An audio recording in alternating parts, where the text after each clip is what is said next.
the Senna banned away, some interesting opportunities are available. Yeah, so Senna has been such a high priority for JackeyLove.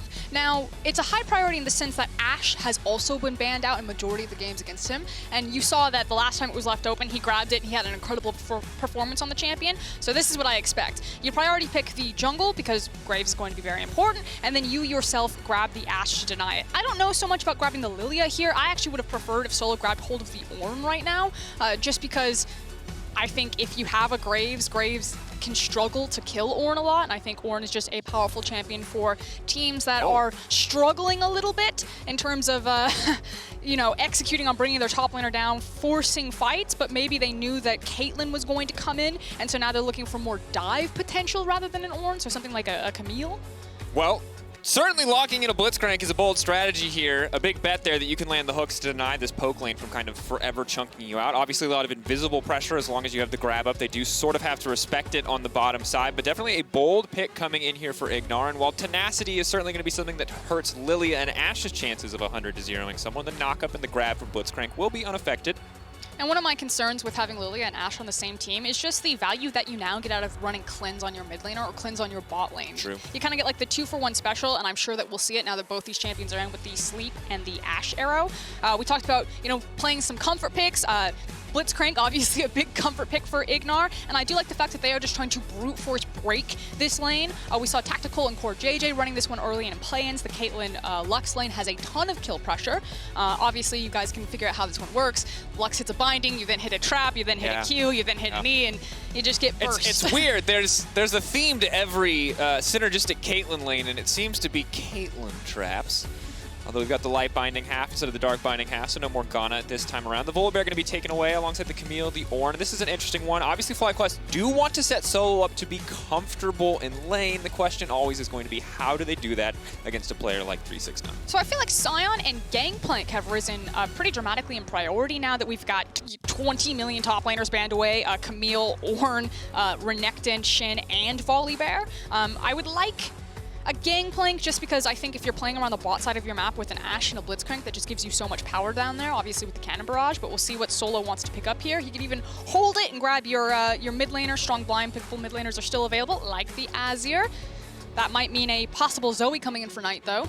Yeah, and of course, this is the second time today that we've seen PowerOfEvil and the entire FlyQuest lineup go for a little bit more of a scaling option with the Azir in the mid lane. Now, they weren't able to get to that point previously. Maybe they will fare better here against TES, who will still certainly be a difficult task. Depending on the lane matchup, though, he could be quite comfortable. But it looks like we're probably going to run that mid lane matchup back. Well, you got the Chovy, and now you get the Knight Galio, potentially. So this is certainly a gauntlet for PowerOfEvil to go through. Now, one of the things that TES's composition is missing, however, is very strong hard engage. They siege really well, especially if the map gets split up, because now you have the semi-global range of the Galio ultimate. And again, with a lot of top laners being denied, it looks like we're just going to have fighters and bruisers.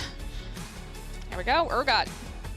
Absolutely. So Urgot going to be locked in. This is a champion that I think we've seen banned already. We haven't really seen used to the full potential. Obviously saw it in play-ins with that unfortunate TP, probably the most iconic moment that people will remember from it so far this tournament. Sad to say. That wasn't Urgot's fault. Was not Urgot's fault. Simple misclick. Blame the player, not the champion. But we'll see what the final answer is here from Solo. Gnar, of course, a very interesting champion, all things considered, for a top laner. He gives you a little bit of everything and reliably gives you very little, sadly. But when he does pop off, when he does find his moments, he is ludicrously strong in team fights, ludicrously strong on side lane as well if you can get any kind of lead.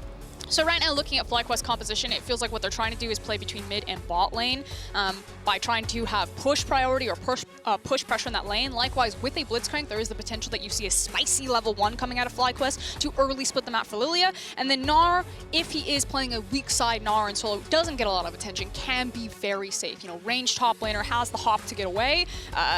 Extended Urgot trades, I don't know about that one. That one always feels bad. But my assumption will be that this is about playing through the pushing power of the champions that FlyQuest have selected in mid and bot lane and creating space for Santorin to try to create leads on Lillia. Whereas on the other side for TES, they have a lot of skirmish potential and a lot of potential for follow-up on this Graves. All right, well, we're coming in a little bit late, folks. Normally, I don't mind, you know, a little 40-second action, but we missed a little bit of context on the bottom side. It would appear that a ward was placed and spotted out. Now, TES are moving into the top side. They have less members. FlyQuest looking to respond.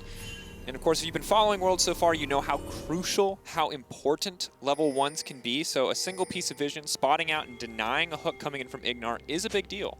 I do like this level 1 being set up, however. You know, maybe this is a rogue-esque level 1 where they just try to burn Knight's flash early on or pick up the kill there by walking into the lane, or it's a delay invade on the Raptor camp. You'd already talked about the wards, Drakos. You can see that TES have played a... That sounds so weird to say. TES. TES have played a ward on the Raptor camp, so they get vision of this, and we'll see what the response is. It looks like it's going to be a collapse. Here comes Graves across mid lane. They're going to fight for this. And the ward here, very easy for TES to predict. This would be relevant. Keep our eyes, though, on where the damage is going to go. That's going to be a flash forward. That's going to be a taunt onto 2. Do they win out in the sustained fight, though? Because Santorin is already level 2, and he does so much sustained damage. Still a squishy little Bambi action there, though, so he's going to have to back off. Yuyanjia now running for the life, going through, and that's going to be first blood coming in for FlyQuest. An excellent start. TES didn't have to contest there, but they chose to anyway. And you see the power of, you know, what happens is not just about the fact that Lillia does the Raptor camp so fast, you look for the delayed invade. It's about abusing that level 2 that you saw there. Is TES do manage to get the patience to I hate it. Top Esports managed to get the patience reset from the red buff,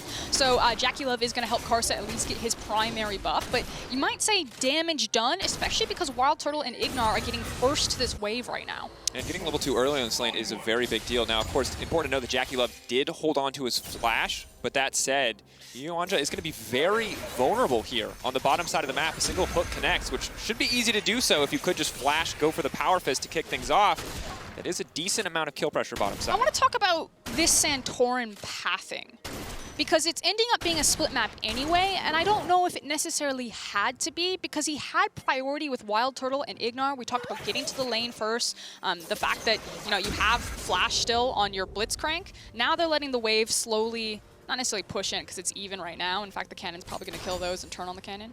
Oh, no, now it'll slowly push back. But the fact is that Karsa went red and then walked across, and I don't think he was spotted out by vision. You now see a red ping go down on the Grob camp, so it tells me that FlyQuest assume that Karsa is in their jungle, but I don't know. We'll see how it pans out. I'm a little bit curious. I was like, yeah. I think you could have denied more from Karsa there rather than prioritizing early rotation off of your Raptor camps. I mean, if Santorin decides to power farm, then maybe it's worth it if he gets second rotation of Raptors into his own Raptors again and starts creating an EXP lead, but I think he loses a lot of pressure for his bot lane. And as we see PowerOfEvil sustain some of his own pressure in the mid lane, I think it's a really good thing that you bring up Froskurinn, because splitting the map like this, while it certainly has given Santorin what feels like a pretty decent jungle advantage, or would look to, but Graves right now at least clearing some camps out much quicker. At the end, though, when all is said and done, there will be more camps available for Santorin. This is essentially isolated solo, and that's definitely not bad for solo in the early game, but there was an opportunity, it feels like, for Fly to try to break the bot lane matchup rather than trying to weather the storm. As we see, the hook does land. Maybe they can't get a little bit more damage down. The sidestep, that is not the binding you were looking for. Turtle and IgNar coming in clutch, trying to play this one out. A little bit of confidence. Power Fist goes in, Trap goes down, and now the lane. WildTurtle, 2 kills up. He needs to back and spend that money. Yeah, he is a very wealthy Ashe right now. IgNar coming up clutch, in my opinion, right there. Obviously, when the wave is close to the tower, it makes Blitzcrank that much more dangerous. His ability to pull you under tower aggro. Now, while Lux didn't take any of the tower shots right there, the threat is always going to be available. So, catching TES off guard a little bit with a nice hook, as we're now entering second jungle rotation. So, Santorin is teaming up with his mid laner to try to get Knight a reset here. Wow, Santorin. Karsa. I'm so used to seeing Santorin on blue side for some reason. It's really messing with me. I think it's because TES's logo was red, so I'm like, oh yes, TES on red side. I just feel like the second you said TES instead of Top Esports, you like doomed yourself. I thought, you let it go. We've already tilted. There it is. But at this point of the game, FlyQuest off to a fantastic start. And the big thing is here is that ultimately this win for FlyQuest is for pride, is for proving themselves. But for TES, this one is very important because at this point, it's really feeling like it all comes down to the final game of the day, TES versus DRX. Now, if DRX are able to come in and win that game, they'll force the tiebreaker. But if TES lose here and DRX are able to win later in the day, then the winner of that game wouldn't even get a tiebreaker. DRX could just go directly through without having to play it, having a better game score. So that would be a bit of a catastrophic mistake for TES to give up any kind of game here. It's about discipline and remaining in form to you know, have the crescendo, if you will, of that final game and so many stakes put onto it to secure a first seed, as we see Karsa moving in to maybe play with solo a little bit. They're anticipating the teleport and they want to force the dive. He has Summoner Spellbook. He can swap to a combat sum. They can immediately force on the back of Urgot level 6. They're committing another TP as well. They want to kill this Gnar before he hits 6, but he just hit 6, and that means the Gnar is available. If he plays this well, it's actually very hard for TES to do anything. They have to be patient on this one. TES thinking they had the level 5 advantage, but that's the Gnar back into the wall, right into the tower. Now Knight is tanking him. He's going to flash into safety. Solo making it out of this one. TES were not ready for that Gnar ultimate. Yeah, beautifully played there by Solo. Comes back with the Ninja Tabi as well. And even though they pull Knight, look at how many waves he sacked in the mid lane, as well as giving priority for PowerOfEvil to make this rotation here. So Knight using his TP up top side, getting chunked out, means that TES are going to lose their Krub camp. They're going to lose play on bot lane, and probably lose 2 waves on mid. Oh, and this is massive for FlyQuest, because when their composition has a lead, it's so much easier to play out. This Ashe, this Blitzcrank, Santorin starting to pull ahead in jungle XP. Very easy for them to kick fights off, whereas the Caitlyn Lux, if they're trapped under a tower, those champions are useless. Just about spell flinging. This also does give access for Santorin onto this Infernal Drake if he wants to start it. I would hope that he returns to his jungle, though. Another ping out, though. TES, they've kept the momentum up. They're not looking to stop now. Justice Punch forward, but PowerOfEvil staying calm, cool, and collected as he just looks to match this mid-wave pressure. Karsa sticking around for now. The first dragon of the game is now set to go over to the side of FlyQuest. 2,500 gold, 7 minutes into the game. If you told me it was TES, I would have believed you without looking. You tell me it's FlyQuest, I want to know more. And right now the story is bottom lane competency and Solo holding on even against 3 people on the top side of the map. And frankly, it's FlyQuest skill checking TES, not just with like the macro movements. Like that was nice in the early level invade, how they split the map. But you know, Solo coming up clutch there to absorb so much pressure from top esports when they tried to execute onto the dive. And then just a really good follow-up on FlyQuest to read the situation that they put too many members topside and we can happen bot. Ooh, Galio is going to make it out, but is forced to use ult defensively nonetheless. Now, whenever we look at champions like Twisted Fate, Galio, Shen, we always talk about how important those early ults are for impacting the map. And that one, of course, going to be used up, going to be forced out as a defensive option, making PowerOfEvil's life that much easier in the coming plays. It also makes Karsa's life that much harder because he needs to be, obviously that ultimate is so important when he does want to find these skirmishes. So the question that I have for FlyQuest at this point is if they want to swap to try onto an early Herald. Now you can see that Karsa is currently sitting on the Herald, has gone over the wall, but you have such a strong advantage in terms of itemization on Turtle versus JackeyLove. So maybe you sit down here with Turtle, he's now just ticked over to level 6, and then you swap him, or FlyQuest just dissuade you from taking an early Herald and try to hold these lanes for as long as possible since they are winning in the 1v1s and the 2v2s. Yeah, things overall going quite well. Obviously, Tabby on the top side just to mitigate some of Urgot's potential damage. Additionally, just movement speed to dip, duck, and dodge your way around the shotgun legs there is certainly going to help out. But Karsa canceling his own back here as he now wants to return to the top side. This is a bit of a long con play. It's going to be a lot of wasted time if this does not go in the favor of top esports. But that's going to be the whiff, and definitely not the one that they were looking for. Now, Boomerang isn't going to be back up for Solo. He's not able to pick it. Throws out the 10 icon, says try again, but the Urgot ult, that's going to be it. Pull him back in. Oh, God, it's still just as gruesome, even if it's the Pajama Guardian. Oh, well, Solo... Oh, excuse me, 369 did get the last laugh ultimately. Solo with the little camper, like, come on, guys. Give me your best shot. And even though 369 whiffs the flash, he nails the ultimate. Now, with that information, again, FlyQuest, we'll see what they set up on the bot side of the map. And it looks like very well recognized by JackeyLove to say, no. Oh. This is the only play that they have available to them, so we're just going to go ahead, not reveal ourselves, and walk back into it. Santorin says, okay. Back to hard farming, still creating a massive CS lead. Look at Gnar, Lillia, massive for PowerOfEvil, as well as in WildTurtle. Across every single lane, FlyQuest are winning in the CS numbers. Absolutely good. I think you can't help but have this feeling in the back of your mind, though, seeing the way that TES have played this entire tournament so far, that something could go wrong at any moment, that all it takes is a single play from TES to turn it on its head. But for now, FlyQuest in complete control, and they're looking to find the pick here on tonight. The taunt coming in, but he's just going to get shuffled right back. Easy use of the Emperor's Divide coming in from PowerOfEvil. Very nicely done and very patient now, as here comes 369. 369 walking forward. It's going to be a slow fight. Santorin dodging around the side of the pit. If ADC does manage to connect, and it does, he's going to be in trouble. Very squishy still on the Lillia this early in the game. So Karsa's going to grab that one, and it looks like Herald will go over to TES as well. But in the meantime, WildTurtle looking to break down this bot lane tier 1 tower. At least getting something for FlyQuest on the map right there. Patient from both teams. It was the fact that TES showed up with more members at the end of the day because Turtle did remain into that bot lane picking up those plates. Still going to be very slow here for Karsa. Break that one down as the eye goes through, but of course it looks like Doesn't want to use the smite quite on that one until he's absolutely forced to. Turtle will break the first tower of the game. 610 additional gold going in his pocket. And note the build as well. Essence Reaver first for this Ashe going to be coming out. So a lot of arrows, a lot of engage opportunities for the side of FlyQuest. And we'll keep tabs on WildTurtle if he goes for like the full raw damage build, the Essence Reaver into the Infinity Edge, or if he pivots for more of an attack speed post Essence Reaver as it's now been completed. I love an Essence Reaver Edge build. I think it also helps when you're trying to kind of beat out Caitlyn's power curve. Obviously, she does have that lull point because there's no steroids built into her kit. She relies on attack speed. Yeah, and of course, the additional thing about Ashe is that if you're able to just land an arrow onto the Caitlyn, normally the difficulty is getting in touching distance of Caitlyn, but once you're close enough to Caitlyn, the slows keep her close. She has to burn everything to get away from you, so it does certainly help make the job easier.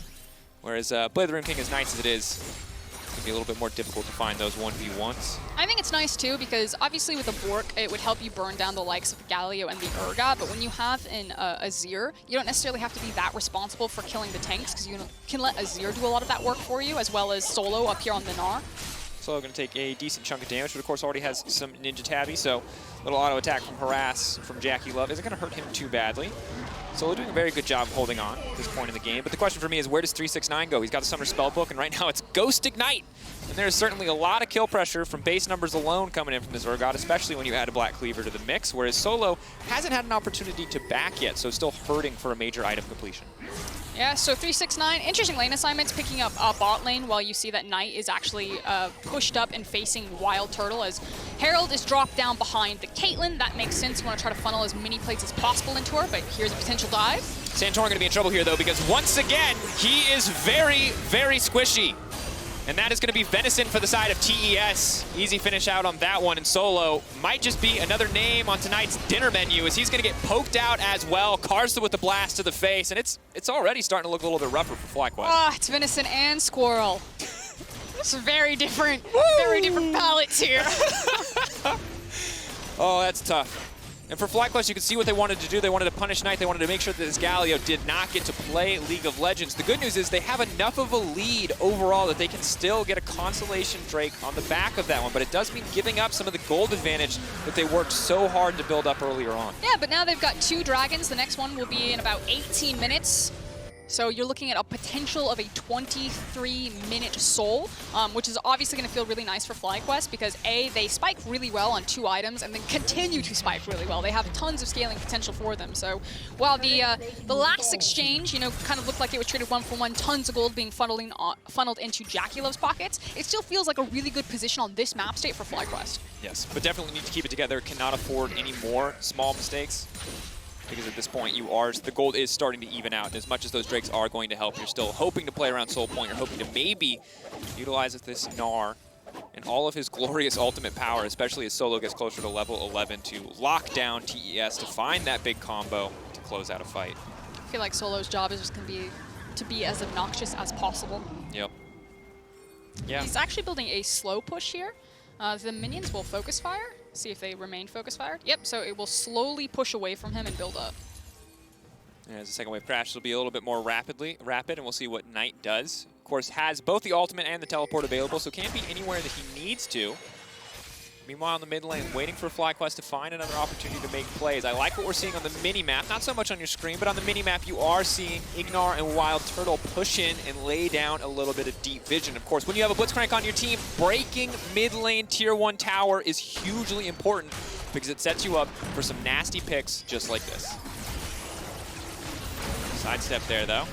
And that one is going to get stolen away, so FlyQuest with a good setup, with a good idea, but not able to find the execution. So what FlyQuest are doing right now, like you're talking about looking for picks, but they're basically playing off of their mid lane priority and then trying to chip down top tier tower. And they're doing a good job because since Solo is slow pushing this wave, it might actually time up where this wave builds up and crashes into bot tower or applies pressure where TES try to maybe pick him off bot side. As I say that, they're doing so now, which gives Turtle space to commit to the top tower. So you see Ashe now steps forward since TES have shown on bottom side with multiple members, and he gets to shove this one down. So really good cross-map wave management there. And yeah, it sucks that Solo had to burn his flash, but ultimately WildTurtle and FlyQuest continue to break open this map and try to accelerate the game. And this is one of the difficulties of Summoner's Spellbook, is that obviously obviously when you have a spell like Ignite and Flash, you have to be willing to burn one to get back to your original spell to teleport. In this case, 369 just has to get up there the old-fashioned way to try to contest that one. So it will be another tower taken out.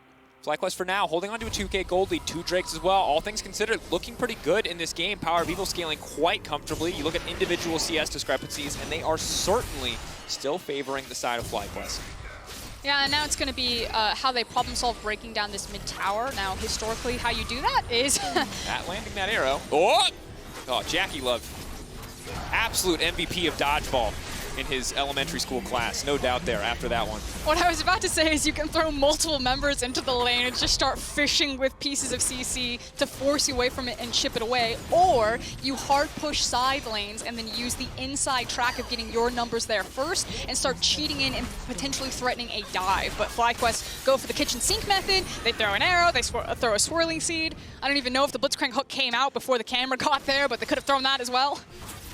And at the end of the day, you get what you came for. Would have been nice to get JackeyLove as well, but happy to grab the tower in this instance. And of course, the arrow cooldown still relatively low. Will get lower as level 11 comes through. TES looking to make it a trade, though. Have opted to start up this Herald. Of course, second Herald never feels as good because you're not getting tower plates off of it, but a single one fight in a Herald like that can lead to 2 or 3 broken towers if you're in the optimum position. And that's the question. Do you use it before the dragon fight or after the dragon fight? Because what the second Herald's going to give you is map control and map pressure. And if you use it before the dragon fight, it's obviously then trying to get priority or tempo elsewhere, where you're either trading the dragon for multiple towers or you're forcing FlyQuest to respond to it so you yourself can stop the dragon stack, which is what I think they'll do. Or you hold on to it, you go into the fight, you ace them, and then you place the Herald, and then it's even more devastating. So that's what we'll be tracking with with TES. Yeah, the question is TES looking for the more likely, more practical example, or are they looking for the let's go all in, let's bet it all, and maybe we end up with a worthless Rift Herald, but if it goes in our favor, let's just build a monumental gold lead. Checking in on itemization as we're setting up for this 26th third Dragon here. Reminder that it's a potential 23-minute soul for FlyQuest if they pick this one up.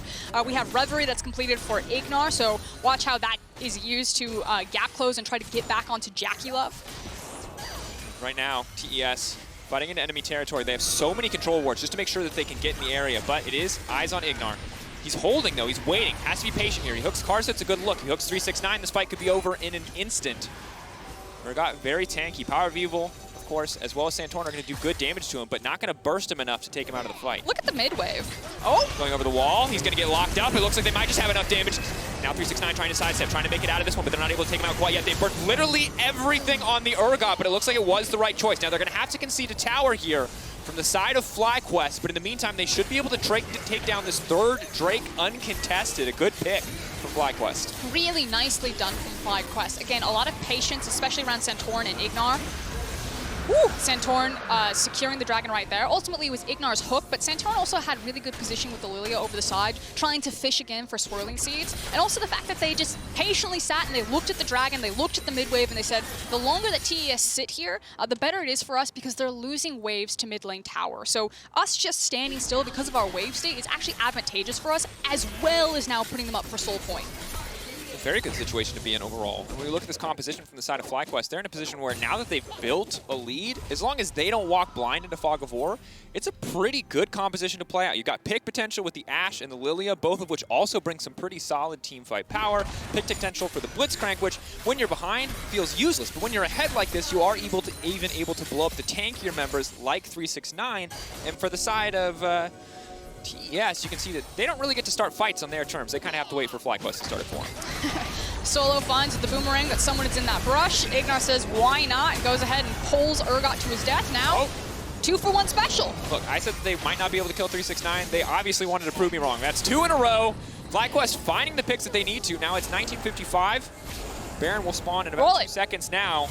They could just go for the coin flip here, and they are certainly favored if they do so. But they're not going to risk it. Instead, focusing on pushing out here. And Lillia still has the sleep up and available, so if they can catch out Karsa, they could look to find an uncontested Baron. And now, I personally have gone for the Baron, but I understand FlyQuest's reasoning right now. Like you said, they already have a lead, they already have a win condition in that soul, an Ocean Soul to cap it all off. So might as well just take the free reset. We'll see what happens, though, while TES have first move onto the map. You can see they already walk into topside river. They've now placed defensive vision around the Baron, so it does get a little bit harder. At this point, FlyQuest are going to be using those pick tools that you talked about, Drakos, you know, throwing arrows. They should have priority over contesting mid-wave because they do have things like an Ashe and a Blitzcrank just sprinting at you. And JackeyLove, even though he has Flash, needs to be much more careful. He can't be as far down the lane as WildTurtle and IgNar will feel free to be. So that means he's going to have to wait till the wave gets shoved into him before he can test it, meaning that FlyQuest should have first movement in both sides of river for the rest of this game. Which is extremely powerful, especially because we're now coming up onto the point where TES might be put in a tough decision. Now, of course, FlyQuest can find a pick and take an objective cleanly, not risk any kind of 50-50, just want to fight straight out. But even if they go for it, they put themselves in a 50-50 situation, there's always a chance that they can just force TES to choose. Do you contest the Dragon? Do you contest the Baron? And while TES are certainly an accomplished team, they're going to need JackeyLove to bring in that clutch, in-the-moment shot calling to make the right decision, because if they don't, we've seen so many teams fall apart in this decision-making process. The issue is that FlyQuest have put top esports on a timer. You know, the soul is going to come out, and JackeyLove went for a very expensive build. You are now in the power trough for Caitlyn. This is the traditional build outside of the Storm Razors, so going for that Infinity Edge. So they need to funnel in way more gold for JackeyLove before TES actually have a strong enough composition, I think, to actually 5v5 FlyQuest. Yeah, and the good news now is that 369 is back to the TP. He cycled through enough spells. Had clarity there for a moment. A long time since I've seen that one. But now we'll have the TP to join the fight. Knight's TP is not too far off. 1 minute and 40, of course, until that Ocean Drake spawns. And for now, we're chilling. We're taking a break. Everybody knows round 3, round 4 about to start in a few minutes. So grab your popcorn, grab your drinks. This is the time. For now, it's about farming. It's about laying down vision. It's about using your pressure to set you up for success in the long run. Or if you're IgNar, it's about hiding in the darkness with your big robot fist, looking for an opportunity to grab that Caitlyn. I don't know who's hunting who, though. JackeyLove set down the ward and just immediately stepped forward, and IgNar was like, ooh, okay. It's the bluff. She lays down the ward, you're like, do it! Then she autos you, she's like, I'm kidding, there's no one else here, leave me alone. Please, officer, please! Oh. Dragon going to be spawning in 1 minute. Like you said, we're just going to be in a lull state, farming till then. This is kind of the make or break or do and die situation for TES. My personal opinion is that this is FlyQuest's game to lose from this point. Yeah, absolutely. I mean, certainly with a 3K gold advantage and 3 Drakes up, they are in control. They get to dictate the pace of the game. It's really TES who has to respond to them. And while TES have certainly fought back to a certain degree, finding the 4 kills that they have, it has not been enough to put them in control. Now all it really takes from FlyQuest is a single arrow, a single hook at the right time or in the right place to grab this Ocean Soul and set themselves up really just to end the game as now the TP is coming in. Yeah, and TES recognize kind of the stakes here of this fight. You know, pulling 369 in, they're sitting in the river. FlyQuest very smartly like, okay, you can sit in there. We're going to shove the wave, so we're going to make you choose. You're going to lose something here. Play this one slow, though. Have to still be careful. JackeyLove doing a good amount of poke damage to kick the fight off to PowerOfEvil. Look at Knight, trying to set up for a flank. If he can get a massive CC taunt, that obviously would be ideal for top esports fans. But FlyQuest, again, just need to play this one slow, pick their target perfectly, because, again, they shoved in that mid-wave. They're denying TES farm on the tower. Okay. Knight's still on the flank. TES are going to wait out solo on his Gnar form, and then they're probably going to step back in and try to contest here. So the Fury Bar is going to be really important management for this fight.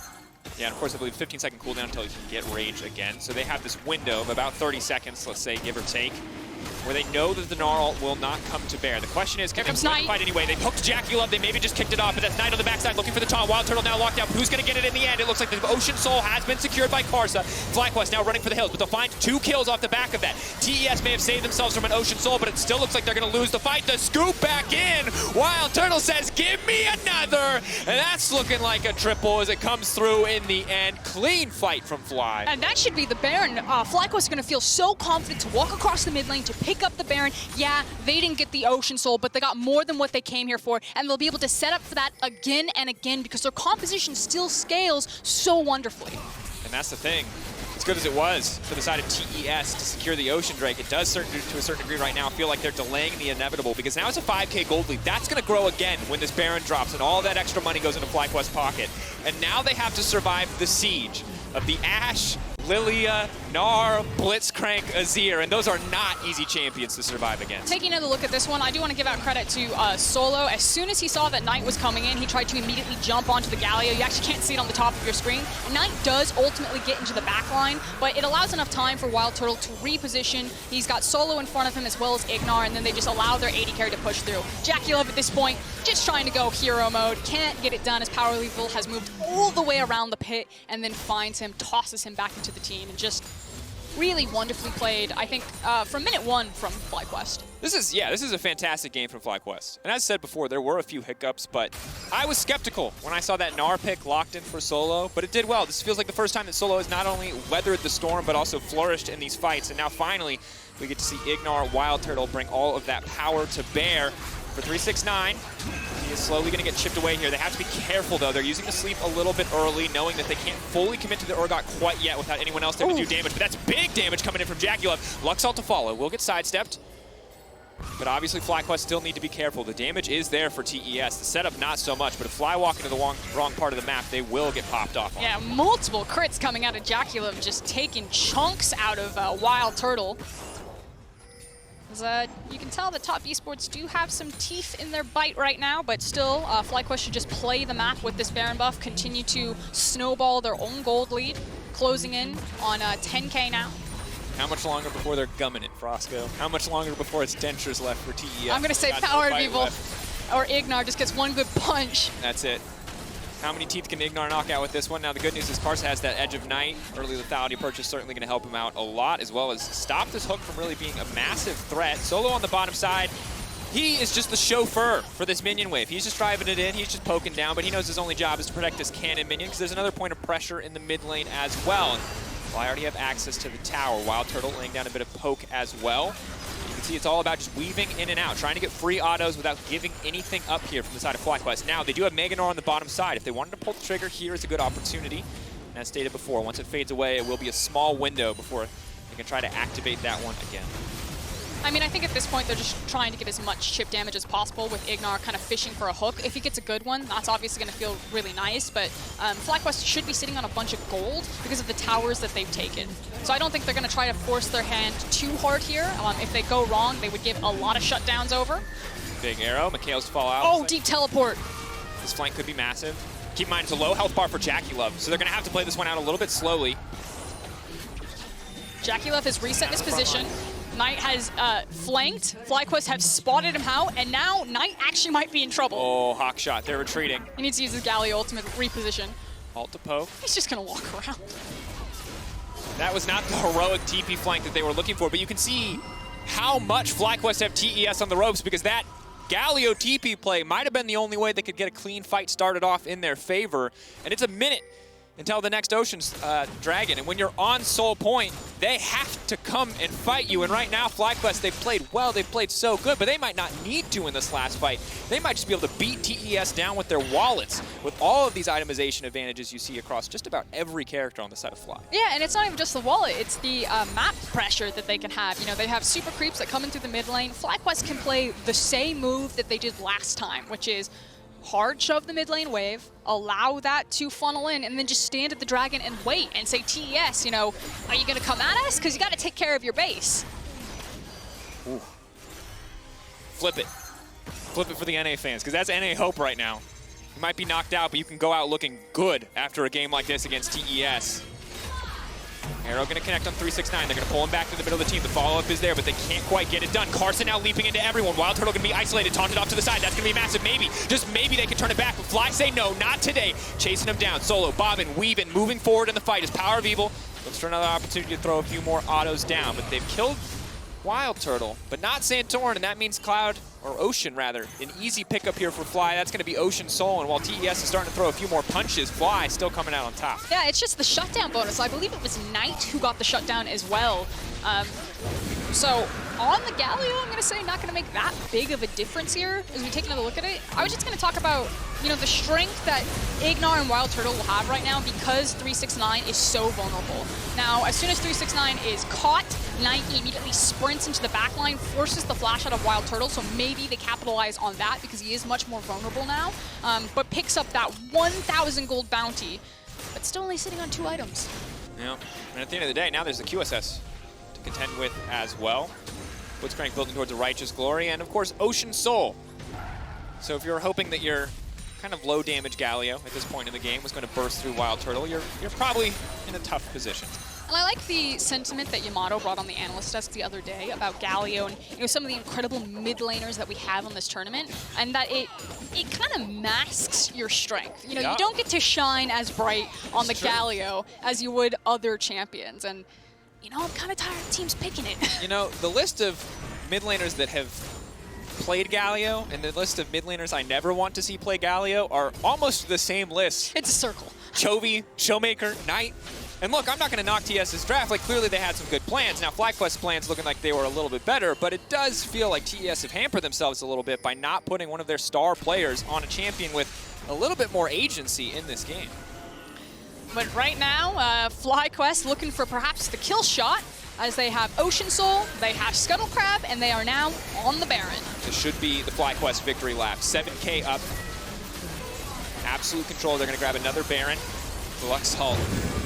A sad attempt at a steal there, but we might as well try it. The cooldown's going to be low enough at this point in the game. Now it's 3 items for JackeyLove, so maybe, just maybe, TES, 3.5 rather, can try and find a fight, but pushing in on the top side is FlyQuest, and with 5 members strong, they look all but unstoppable here in this game versus TES. So what you're looking for is, again, IgNar is going to be fishing for a lot of these hooks, whereas where's the desperation going to come out of TES? Are they going to decide to sack 2 inhibitors before they mount their final stand? The rage bar is full, so engaging now would be quite dangerous. Still a good little bit of poke. Obviously, the frustration of sieging against a Caitlyn is you can do what you can to protect that. But oh, there goes Karsa. We were waiting, and they found it. That's 1 hook, and that might be all it takes. Clearing out the waves, though. TES are still holding on. Not afraid because they lost a single member. Bot lane inhibitor is exposed. Solo can start to zoom down there as the next wave will crash in the top lane. IgNar with a Hex Flash over the bush, but it's 3-6-9 in the middle of the entire team. He goes golden, and now Knight's in the midst of the backline. Santorin pulled in and snared by the trap. It's clean play, but it's not nearly enough because it's Solo on the backside. Solo looking for redemption, and TES getting torn to pieces. FlyQuest, where were you in week 1? You might have showed up, and it certainly looked good. Here it is, FlyQuest taking down TES. What a sight to behold. And what they couldn't do against DRX, they do manage to do against TES. So North America sends its regards. And that's what we talk about. Anytime teams are out, they can always play spoiler.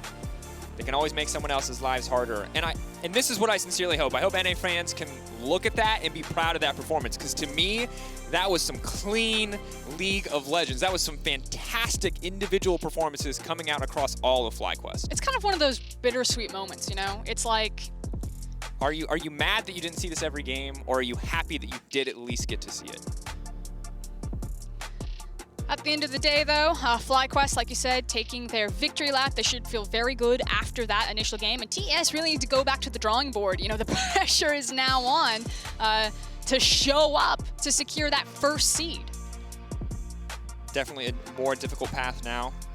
Last game feels like a do or die, and for TES, assuming all things go according to plan, which they will in our final game, they're no longer going to get that, let's say, best of 3 experience because they lost a game here. It will just be the best of 2, winner take all in that final game. But of course, let's check out FlyQuest Mercedes' drive to victory, the fight around the 4th Ocean Drake. There was a lot of victory for FlyQuest before this, let's be honest, but this certainly felt like the knockout blow. This was the around town from PowerOfEvil, walking around the back of the pit and also managing to get massive chunk off of Karsa. So between a rock and a hard place for Karsa as he walks to the back of the pit and just gets slammed.